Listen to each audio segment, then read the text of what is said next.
Hi, this is Jim Babjak from the Smithereens, and you're listening to Jim and Mike Talk.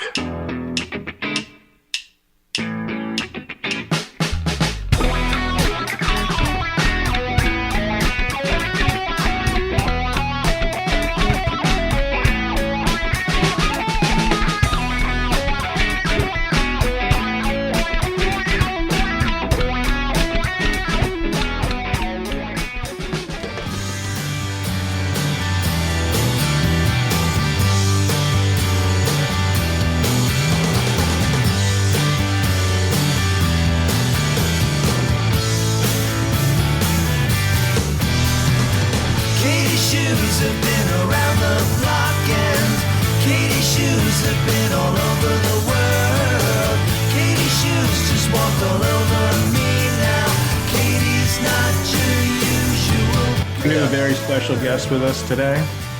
He's a songwriter, guitarist, vocalist, and according to Wikipedia, he's also a banker.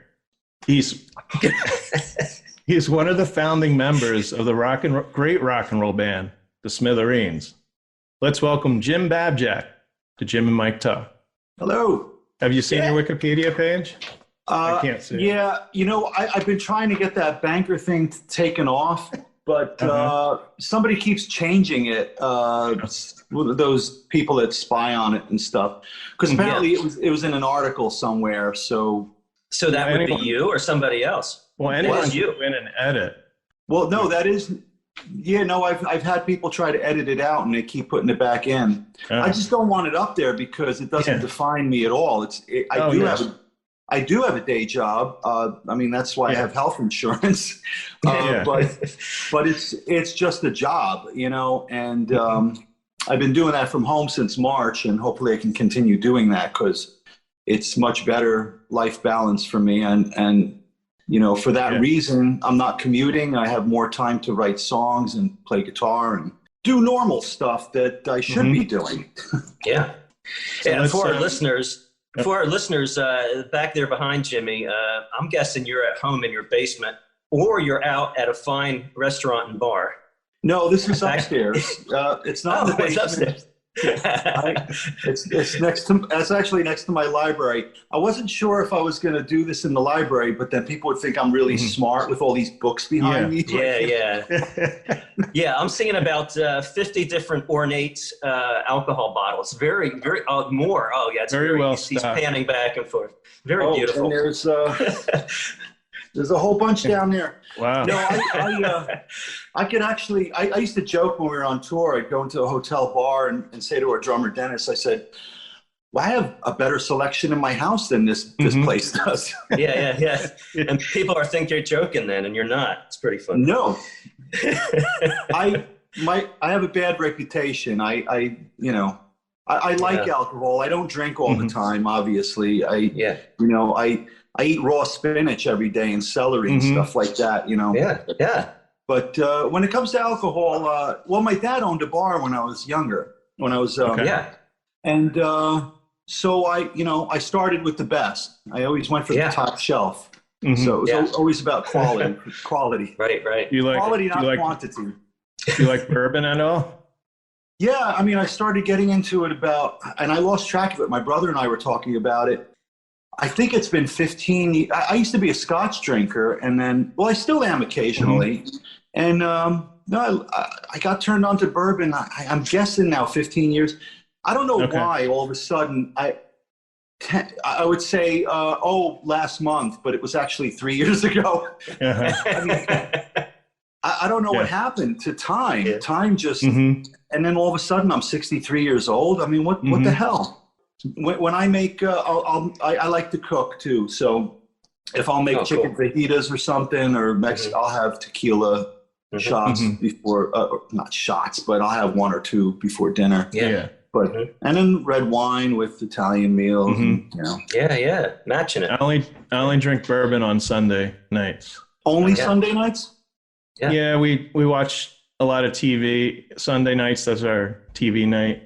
Yeah. Like Walking Dead, and so I just started. I'll only have. Well, that makes it so that I don't have bourbon every night. So I have it just Sunday. Well, that's the what matches with The Walking Dead. Yeah.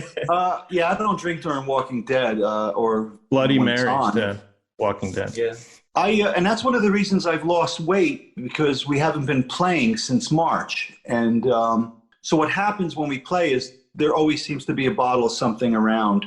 Mm-hmm. And when you're on stage and performing and you're up there for 2 hours or whatever, your adrenaline's really going. And all of a sudden you don't realize how much you drank. Oh, yeah. Yeah. And beer puts the weight on. Yeah. Well, that's why I started drinking Guinness years ago, because it's less calories than beer, and I like it better.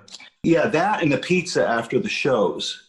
If you put late night pizza, nothing like it. I know, except that's what's been preventing me from losing weight. Mm-hmm. Yeah. So since we haven't been playing since March, I haven't been doing that, and I lost 25 pounds just by doing nothing. Plus, being on the road, there are places that have healthy foods, but it's but typically. But after the show late at night, it's hard to find. You're going to eat pizza and you're going to eat maybe a burger. I'm starving after a show. Yeah. I mean, I don't know if you have any idea what you're up there, and I don't know what it is, but it could be we could be done with the show at midnight or whatever, and I'm starving. I mean, we all are. Yeah, and you're the one that jumps off the stage and goes down with your electric guitar among the fans. So a lot of energy. Yeah, definitely. Yeah. I don't know if I can keep doing that. So let's talk about the new album first. By the way, this is coffee, really. Oh yeah, all right. I'm having cold water. Seltzer. New album. The Bar. That. Yes, that one. So the Bar it's you, Danny, Adlerman, Kurt Ryle, and from the Gripweeds. And the Bar is your last name, the beginning letter of your last name. Right. That was my clever idea at the time. Yeah, it works. Now, this so how did this project come together? Well, Danny Adlerman he's a children's book author, him and his wife, Kim, and I helped him do some recording for his children's record CD. Cool. So I introduced him to Kurt, and then we started, doing that. And then he started writing other songs that weren't children-type lyrics. So that's how that happened. We slowly started recording these songs, and some of these songs go back, I'm guessing now maybe 20, at least 15 years. But it's just been sitting in the can. I mean, the same with my solo stuff. I've got stuff that's over 25 years old that I haven't released. It's already done. I just have to master it and put it out. But because of my day job and touring with the band and people dying and this and that, it just, you run out of, I don't know, you just try to prioritize. Yeah. And so Danny just said, let's put it out. And I said, well, and this is during this this pandemic right now. I said, well, you'll have to do it. I'm not going to go in the studio. It's already done. So Kurt mastered it. And then Danny's wife did the cover. And like your songs, you already had recorded, or you recorded the vocals in your house? Oh, that was done. That was done a good 15 years ago is when I sang that stuff. The song Katie's Shoes sounds familiar. I don't know if maybe I've heard that before. I did give it to Carl. Yeah, there's a radio station in Syracuse, and I had them. They asked me if they could have a song for their CD compilation to raise money, and I gave them that song back then, and that might have been like 15 years ago. I don't know. Wow. I mean, I'm actually surprised at how many unfinished and finished songs I have. Like, there's got to be at least 100. And they're just sitting there in my record room on cassette tapes and CDs. And it's just time. Sometimes you got to dedicate a lot of time to honing the song and getting it the way you want it. And like you said, with time is. Well, here's the thing. I thought about this, and I started working at the bank 20 years ago. It was in 2001. because I remember it was right after 9/11. I started working in October, a month after, because my neighbor, who was a senior VP at the bank at the time, he retired now, was in the World Trade Center when it went down.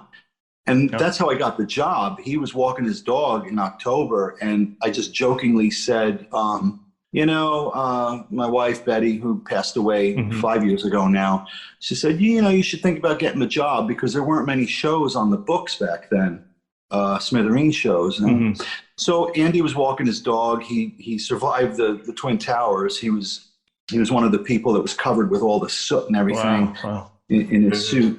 But he lives right across the street from me, and so he survived it. And so I said, he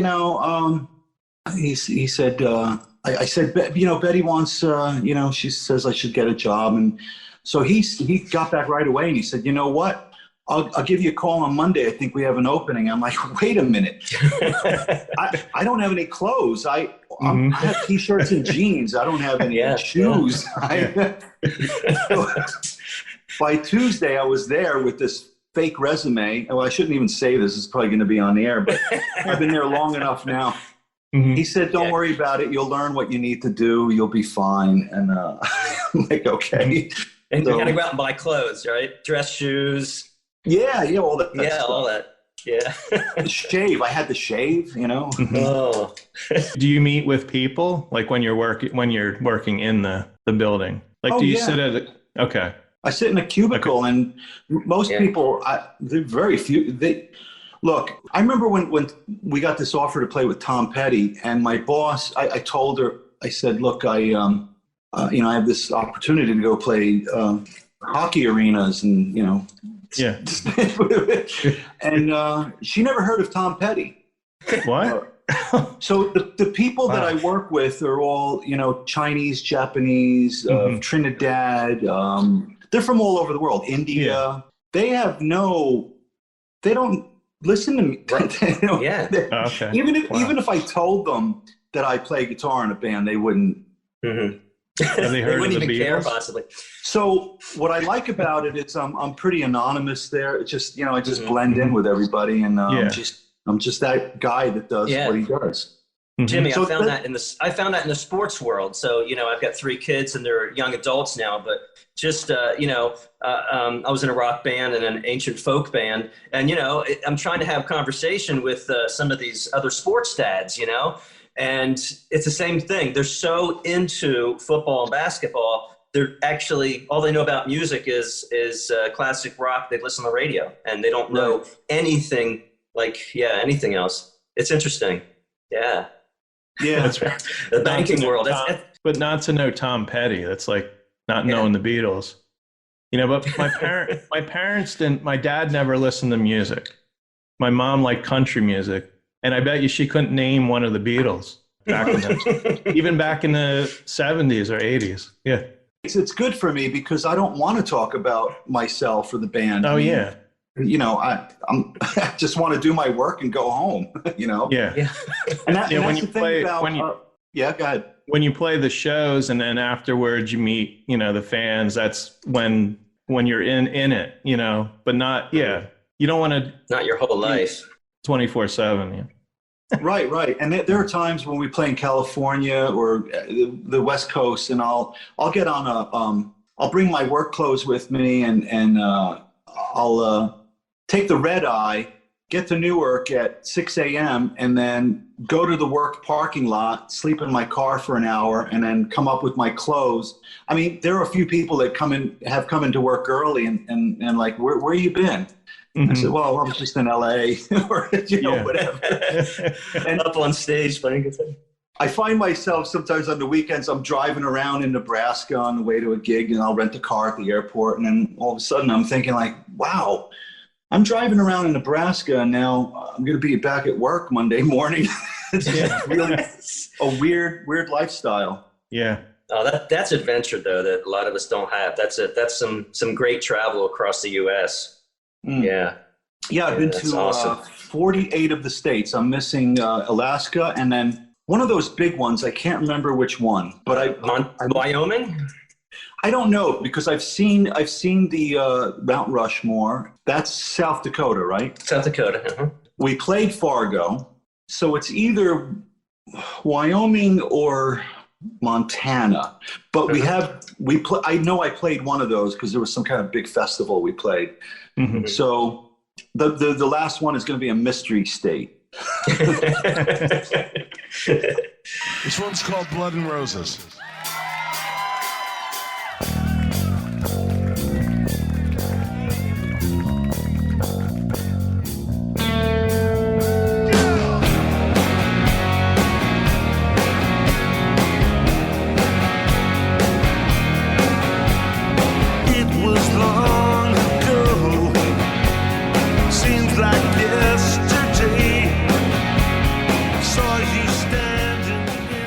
People who may not know the Smithereens, of course, Jimmy, who we're talking to, he's the guitarist. We got Dennis Diken, drums, Mike Mesaros, bass, and the late Pat DiNizio, lead singer, rhythm guitarist, songwriter. Most people might not know that you were not born in New Jersey. You were not born in the United States. Is that true? Oh, God. You were born in Austria. Is that true? Okay. Salzburg, to be exact, yes. So when did you me and Mozart like this. What? When did you first come to the U.S.? Oh, I was a year old. Oh, okay. Exactly a year old. My parents are both from Hungary. And long story short, after World War II, the Soviet Union stayed in all the Eastern European countries and kind of took it over and turned them into communist countries. So before that, they were free. My grandfather had a vineyard and he owned a tavern. Mm-hmm. So by 1956, there was a tiny revolution where they rebelled against the Russians. And of course, they lost because they were throwing rocks at tanks.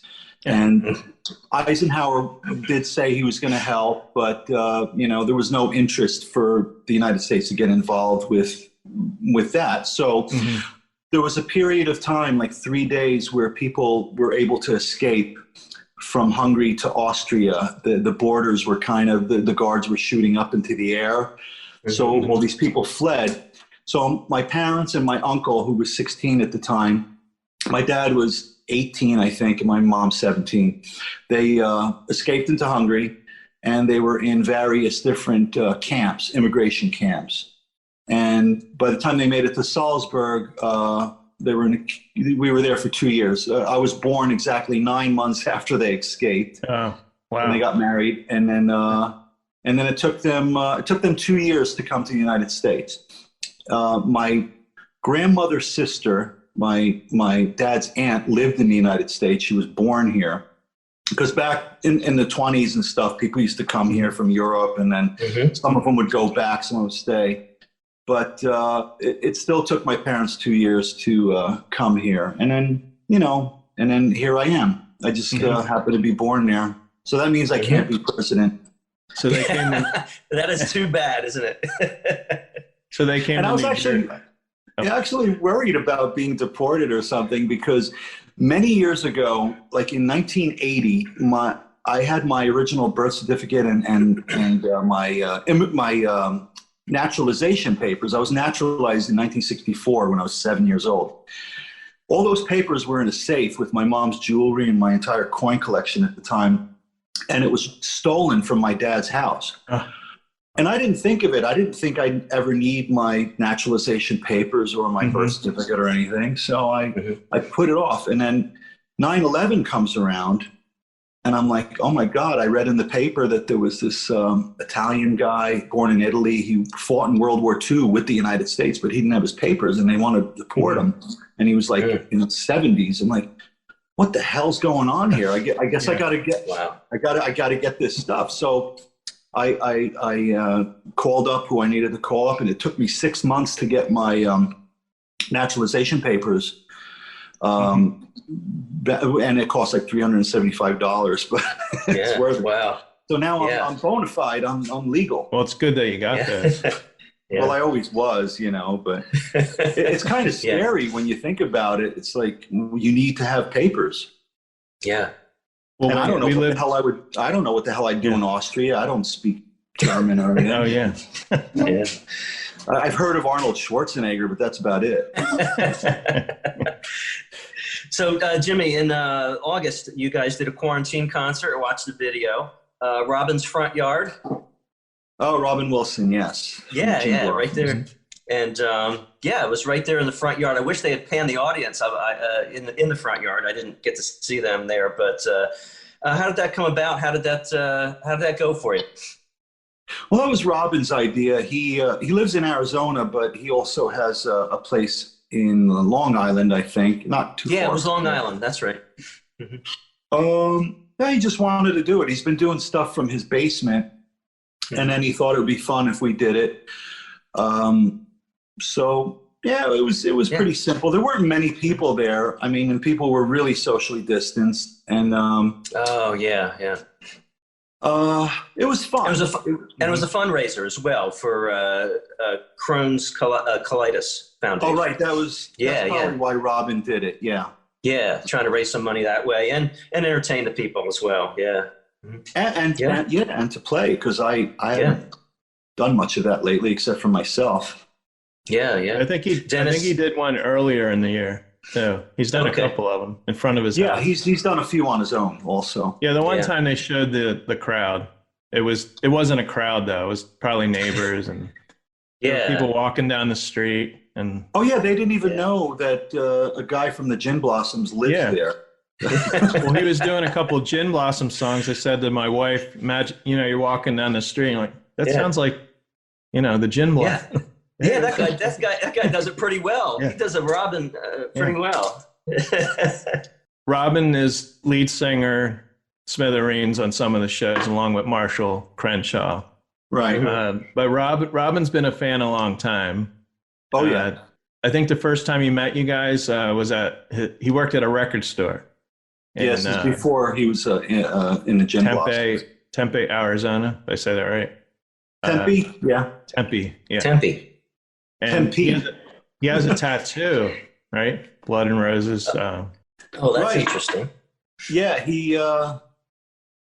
it was during the Green Thoughts tour in 1988. We passed by and we used to sign autographs at the record stores back then. And he was working there. He was a clerk. Yeah.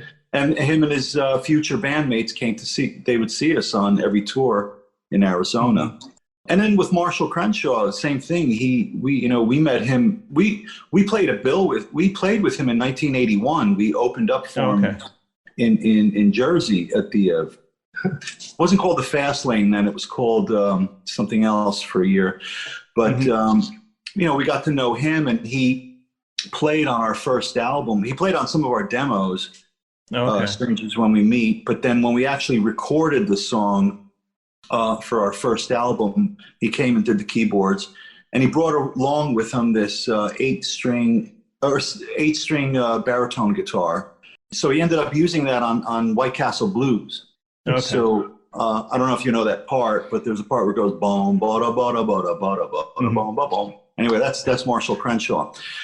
He was credited on the album as Jerome because he was with Warner Brothers or something, so nobody knew he was on the album. Yeah. So people got to look for Jerome. Yeah, I didn't know that. That's interesting. Yeah, so we go way back. Mm-hmm. Yeah. So the Smithereens were on Capitol Records for their first 4 albums, which is just incredible, right? To be signed to Capitol. Well, it started out with Enigma. This small label, and then they had a distribution deal with Capitol, and then after the first album did really well, then they kind of wanted to take us over.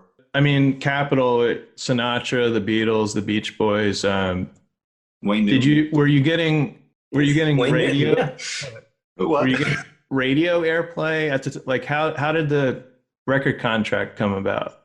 I mean, maybe it's complicated. All right. Well, here's the thing. I'm going back to those days. We didn't have a record deal. We decided we're going to start recording an album on our own. So we already had half the album recorded. Mm-hmm. So those became demo tapes that we sent, and then Enigma heard tapes. They signed us, and then we recorded 6 additional songs, or 7, maybe with White Castle Blues. And then Don Dixon came in and mixed the original 6. And recorded 6 new songs. So that was going to be our next independent record, but we got picked up by Enigma, which was distributed by Capitol. And, you know, I think looking back, I think Blood and Roses could have been a bigger hit if they had it together. They didn't release the single till like 6 months later. And we kept touring and touring. We toured the country 3 times. We toured for 18 months on that first album. It kept snowballing, getting bigger and bigger. Yeah. And then the next album, Green Thoughts, you know, went over to Capitol, but I remember they weren't really interested, and Only a Memory, you know, was barely, it only reached 99 on the charts. It was number 1 on the rock radio charts, but they didn't really promote it.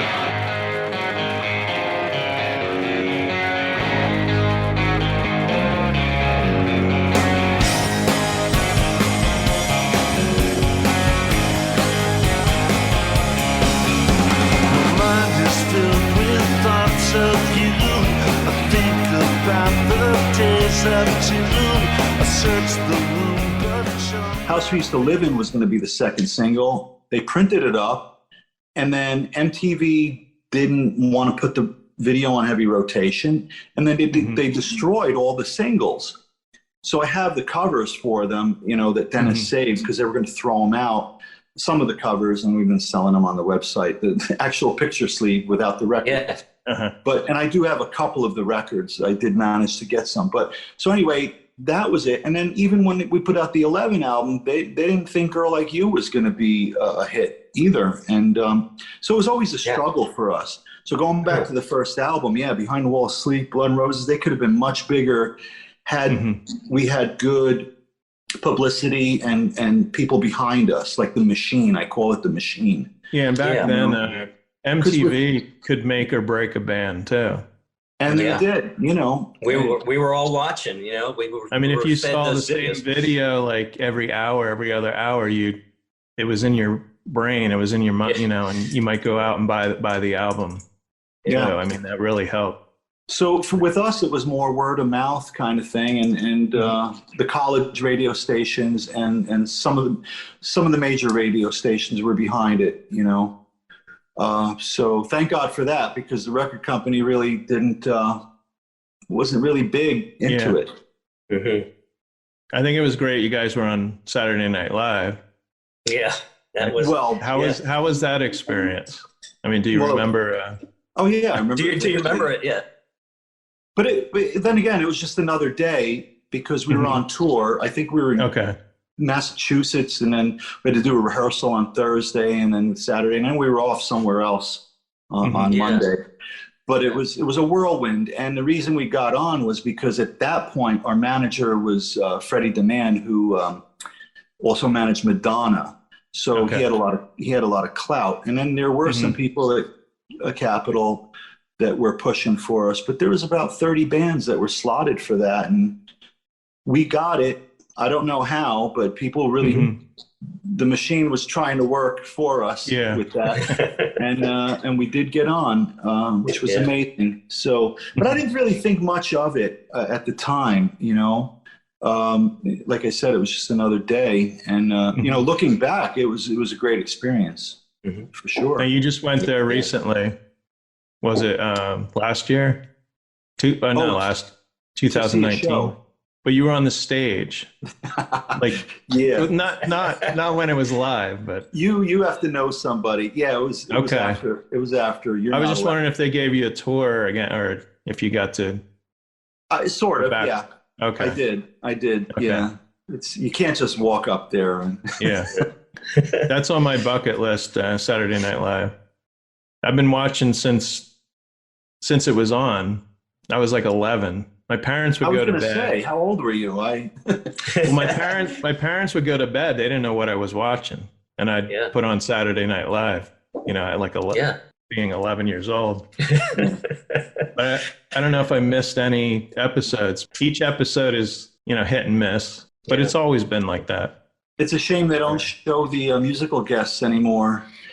Or they cut it out when they repeat it. And I think I know why. My guess is that they don't want to pay the musicians union, because I remember when I was on, I got a check for like $380 or something from the union. And then they repeated it again. And I got another check for $380. And I'm like, wow, this is cool. I hope they keep showing it, Yeah. But then it stopped. So I think that's the reason they probably don't want to pay. They started to put out the DVDs, but of course they're, what are they in their 45th season? Yeah, about 45, yeah.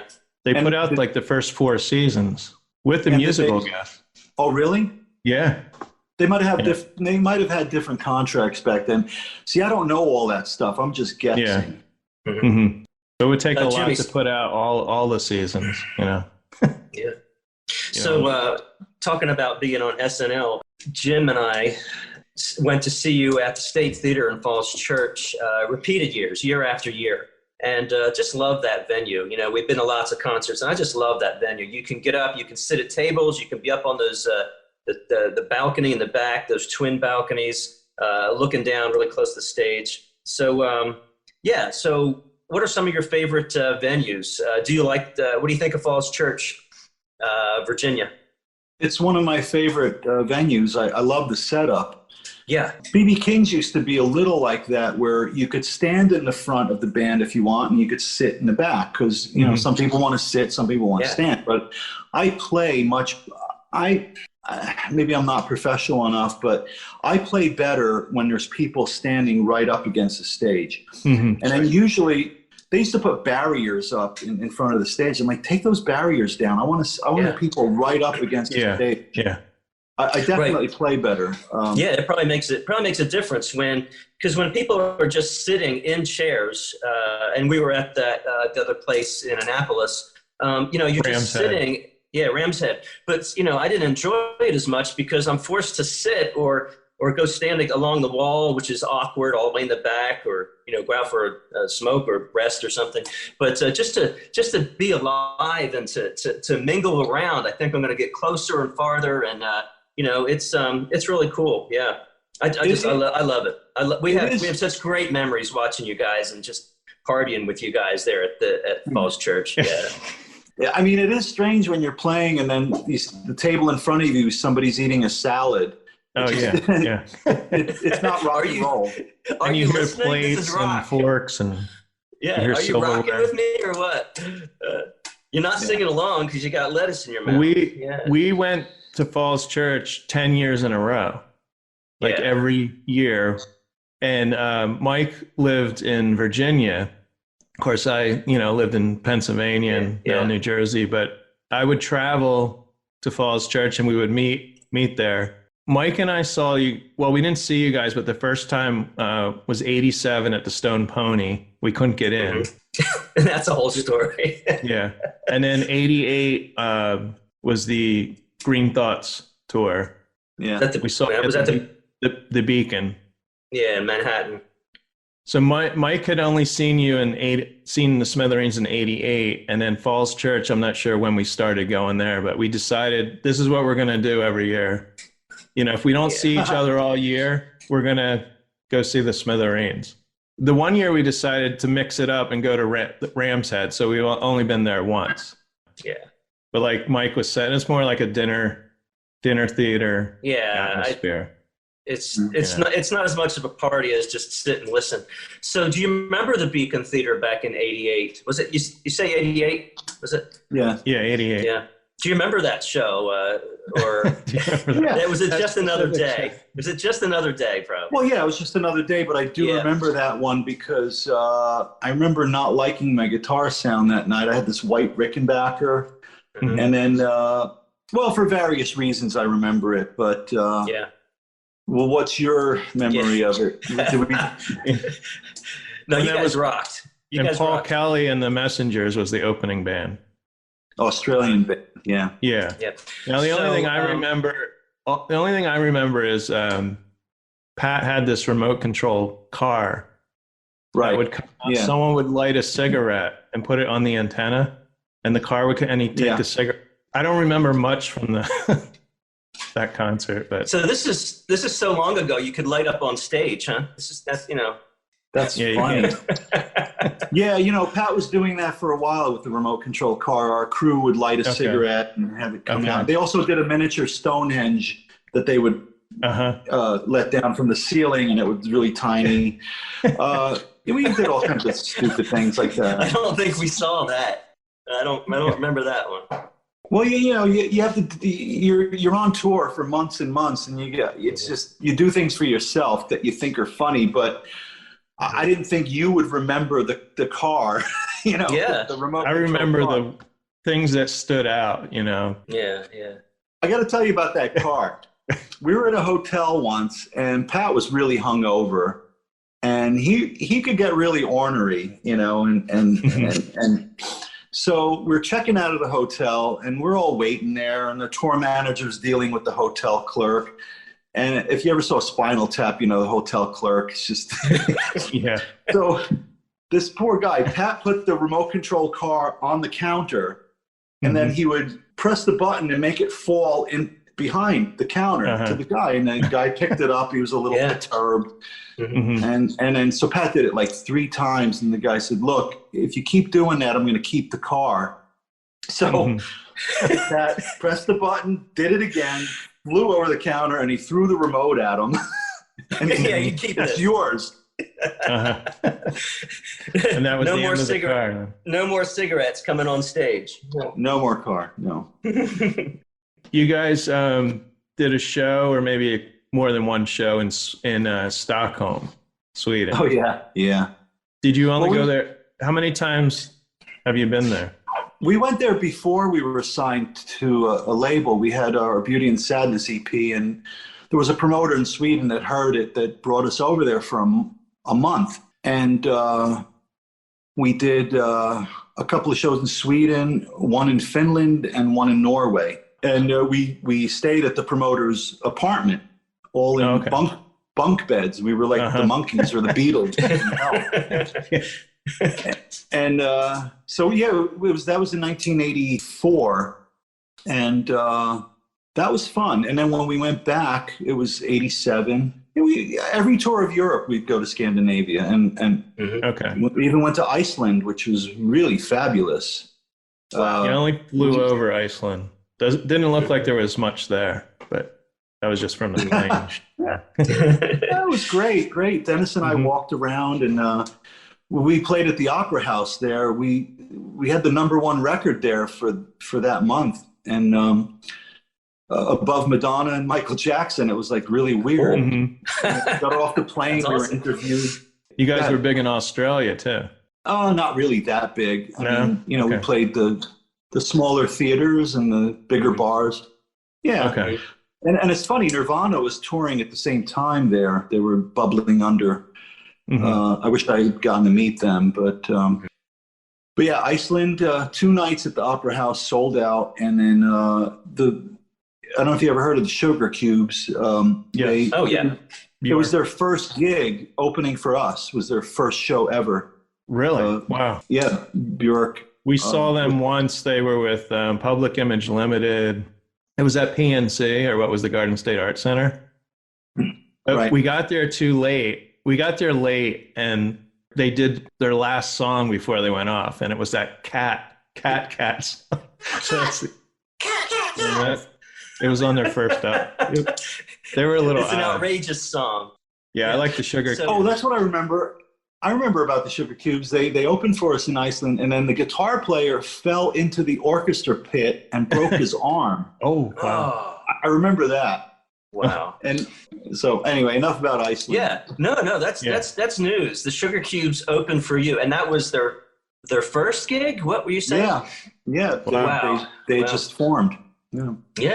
Yeah, 1987. Yeah. Well, that's where they're from. And Björk was pretty young then. She must have been. Oh, yeah, she must have been. Yeah. 19, 20, or even younger. I don't know. I didn't ask her age. I just myself. It's just another day. Okay. Another day with whale steak on the menu. I tried whale steak while I was there. Really? Yeah. I figured, how often am I going to see that on a menu? So yeah. Well, we went to Stockholm a couple of years ago, and they used to serve whale, but they don't serve it anymore. Yeah, I mean, there was a meatball place that had all reindeer meatballs.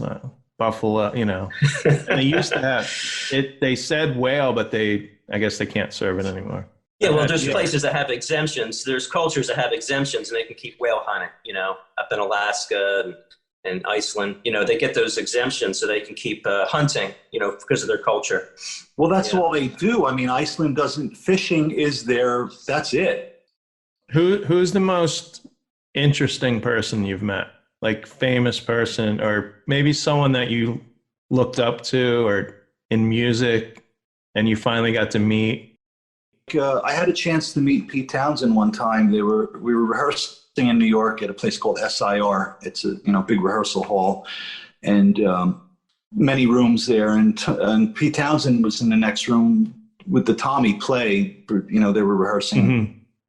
Okay. And our guy from our crew came in and said, you want to meet Pete Townsend? He's in the next room. And I said, nah, it just didn't feel right. And I heard. Sometimes you don't know what to say. It's not that. I don't get starstruck. I don't. I ran into Bruce Springsteen once a couple of years ago at the airport. I was in the at the time it was Continental. I was in the lounge. I go into the lounge, and the bartender knew me there and everything. I like sitting in the lounge because it's quiet and there's nice chairs and everything. So Springsteen comes in and I start talking to him because we did this 9/11 thing together in 2001. This charity thing. So I'd met him before. So he says to me, why don't you sit down? How much time you got? And I say, I got an hour and a half. He said, yeah, me too. I got an hour and a half. He's going to Belgium and then Patty, his wife, to see his daughter, their daughter in an equestrian competition. Yeah. So, and Bruce lives not far from here, from me, like 20 minutes. So, but it's not like I hang out with him. I don't, I'm not buddy with him. But I sat there for an hour and a half with him, just talking, not really about music, but more about family and food and diet, and exercise and just normal stuff. Yeah. So that was pretty cool. He seems like a pretty down to earth guy. He tries to be. Yeah. I mean, it's hard for him to do that, but he tries. And he had handlers because I noticed that people were keeping other people away. Yeah, for autographs and for pictures, like and me. Stuff. That would people like you. So we, it was great. We just sat there. People like me, they go, Bruce, I love you. No, that makes sense, Jimmy. That definitely makes sense. We love his Western Stars album from a year ago. You familiar with that? No, I don't have that one. Yeah, it's got to see the film too. Yeah, made a film, full orchestra. So you've got him with, drums, guitar, bass, but then it's also a full orchestra, just bringing the richness of strings back behind him and stuff. It's pretty cool. Yeah, I love it. I've been meaning to check it out. So is there any news you can tell us on a new Smithereens album? Well, give us some scoop. A scoop. Yeah. All right. Well, we have something that's going to be called the Lost Album. And so when we lost our record deal with Capitol in 1993, and we decided, okay, again, like with the first album, we're just going to start recording. So we went to a studio in New York and we recorded about 24, 25, 26 songs. And then we got a deal with RCA. So we took like 12 of those songs and re-recorded them it was called A Date with the Smithereens. But we have all that stuff. It could be like Date Naked, like Let It Be Naked. Yeah. Someday we're going to release that, an alternate universe Date with the Smithereens, because we recorded all those songs. And then there's the other half that nobody's ever heard. So we're going to release that hopefully in the spring, in May. I didn't want to release it until we can tour again, but we're going to have to because it's delaying everything. So we're going to put that out, and it's going to be exciting because, we were younger. Pat's voice was still more youthful than it was later on, and the songs were interesting. And then in the meantime, I'm writing songs with Marshall Crenshaw and with Robin Wilson, and I even have one with Susan Cowsill that I'm hoping works out. And of course, Dennis and Mike. Mike already came up with bass parts for all the new songs that I've been working on, and I've written about 16 new songs since this pandemic. Wow. So I'm just going to keep writing and keep going, and then we'll just pick the best ones, and hopefully by 2022, because we'll need time to record it and get together, and I'm waiting for a vaccine before I go into a studio or anywhere. Yeah. But I don't want to risk, with the saliva and whatnot. So realistically, all right, the Lost album coming in this year, 2021, a new album 2022, and then there's other stuff. There's other stuff in the vaults, and then we're going to move on. Yeah. I find it interesting for Robin Wilson and Marshall Crenshaw. I know maybe they'll sing different songs, but if they sang together, I don't. Well, they'll be brand new songs, and it's not it's not gonna sound like the Gin Blossoms. It's gonna sound like us without Pat, but with different singer. I think Robin's a good fit for the Smithereens. Yeah, I agree. Because he's more a rocker, and I've seen a couple shows with Robin with you guys, and we got to meet Robin. He was really accommodating and friendly. That was at Falls Church, I believe. So it was great to meet him and talk with him for a little bit. Yeah, very cool. You got one more thing. Unless Jimmy wants to. I do? No, I'm talking to the other Jim. You're Jimmy. I think we might have covered everything. Wait a minute. I do have one last thing here. I'm going to start taking my tree down. It's the new year, and I got to take my Christmas tree. We'll leave it up. Oh, yeah. I thought you meant taking down a live tree. Fell in a tree. But no, the Christmas tree. I got to do that too. Yeah, I'm going to get my chainsaw. I'm going to take down a tree. I'm like, which one? You can leave it up till next Christmas. I actually had to do that because I have 3 acres, and during one of the storms we had, lost a lot of trees. So I was out there with the chainsaw cutting it up. Yeah. Yeah, you got to be careful with your fingers. It's for guitarists, has to be extra careful. Yeah. I've never used a chainsaw. Yeah. Oh, it's fun. I'll bring one over next time. I've used hedge clippers, but. So you said you had one more question? Oh, we have our mystery question. Okay. Oh, okay. Now you have to pick a number between 1 and 7, and then you'll get that question. So what's your number? Well, it was going to be 8, but okay, 5. Okay, this is a well, they're all kind of odd. Okay, you're in a plane crash. I don't expect anything else. You're in a plane crash and swim to a deserted island. Now, only your portable turntable and 3 of your favorite albums have survived. 3. What are those 3 albums you'll be playing for a long time, possibly? And how am I going to crank that thing up to work if there's no electricity on it? It's a Victrola. There might be a battery on it, and might last and the professor from Gilligan's Island is there, Yes. He can hook it up. Your generator also. It would be better if I just had acoustic guitar with me, because then I could just keep playing forever. But okay, so we could do what are the 3 songs that you would play on your guitar? They would be unknown. They would be brand new. Okay. Let's see. Let's go. 3 albums. All right, that's tough because. I was watching High Fidelity the other night on cable because it's on for some reason again. And I don't know if you know, I used to own a record store back in the early 80s. And when that movie came out. Music in a Different Kitchen. Well, it was called Flamin' Groovies, then Captain Video, of course, because I added videos. Oh, yeah. So it was uncanny how similar it was to my store. But I guess all independent record stores were like that back then. They were all we'd have snooty conversations about this and that. And so in the movie, he had top 5s of everything, top 5 this, top 5 that. So it reminds me of that. And then I was talking to my girlfriend, Cindy, about it. And I said, if I did a top 10, I'd have to have different categories, like top 10 jazz, top 10 Christmas, top 10 British, top 10 American, top 10 punk. So anyway, to pick 3 out of all the categories of music is really impossible. So my answer to that would be today. So it's not going to be the same. Like people have asked me my top 10 and they've been on the internet all over. And it's like, that was just that day. Okay. So what would it be today? It's your mood today then. Yeah. What's the mood? Oh man.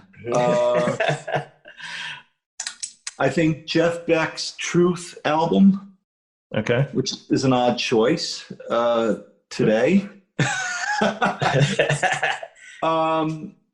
It would be easy to say Pet Sounds, but okay, Pet Sounds. That's always been. You know what? I know what, because McCartney 3's out right now, which I haven't heard yet. Yeah. The first McCartney record, I love that album. I just listened to that a couple weeks ago. I was in 8th grade, and I grew up with that album. I love it. I love that whole album. So I love the organic feel of it, and that he played all the instruments. And well, these are ones you wouldn't get tired of, too. Like, I wouldn't get tired of it. No, I don't. Yeah. I don't get. There's very little I get tired. I do get tired of stuff, but you know what's funny? I put on the Green Thought. I don't listen to our records much, but I put on our Green Thoughts record the other day because to me it's always been a Christmas record because we recorded it in December of '87. And I remember rushing to get home for Christmas that year. So to me, it's always a Christmas record. So I put it on, and this is going to sound weird, but I'm listening to it as if I'm not in it.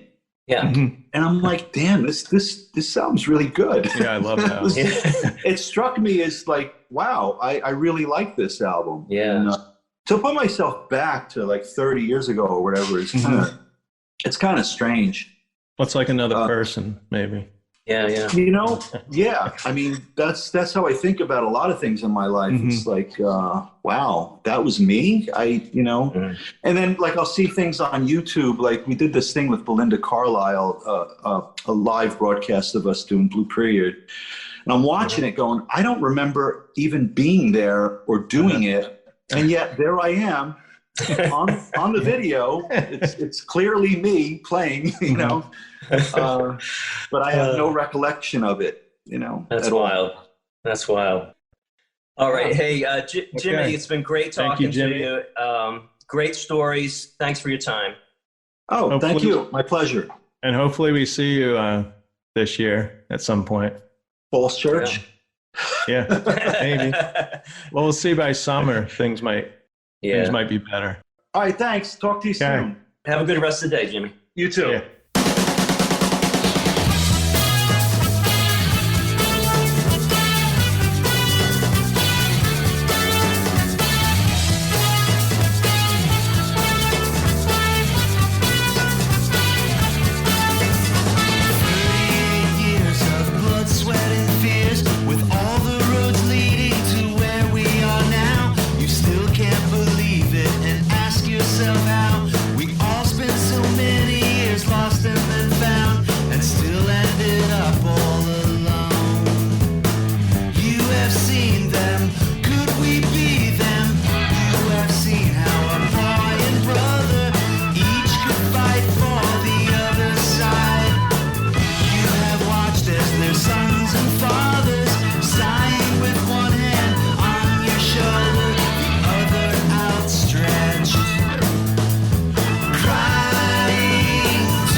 Intro and exit music by the band 99%. Today's show was produced and edited by Jim Thatcher.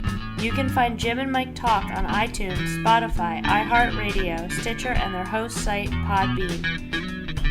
The following songs were used today with permission from Jim Babjak. The Smithereens songs Blood and Roses and Only a Memory. The Bar, Katie's Shoes, and Crying in the Wind.